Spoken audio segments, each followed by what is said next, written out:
फक्त एका क्लिकने लाखो रुपये एका माणसाकडून दुसऱ्या माणसाकडे जातात। शेअर मार्केट खरंच पैसा बनवायची मशीन आहे का, की त्यामागे अजून मोठा रहस्य आहे? समजा एका कंपनीला व्यवसाय वाढवण्यासाठी पैशाची गरज आहे, त्यामुळे ती कंपनी स्वतःचा छोटासा हिस्सा लोकांना विकते।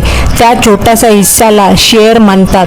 तुम्ही तो शेअर विकत घेतला म्हणजे त्या कंपनीत तुमचा छोटासा वाटा झाला। आता जर कंपनी चांगली कामगिरी करू लागली, नफा कमवायला आणि लोकांना ती कंपनी आवडू लागली, तर त्या शेअरची मागणी वाढते। मागणी वाढली की शेअरची किंमतही वाढते।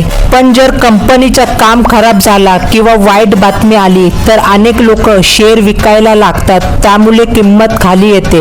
म्हणजे शेअर मार्केटमध्ये बहुतेक लोक किती खरेदी करत आहे आणि किती विकत आहे यावर ठरते।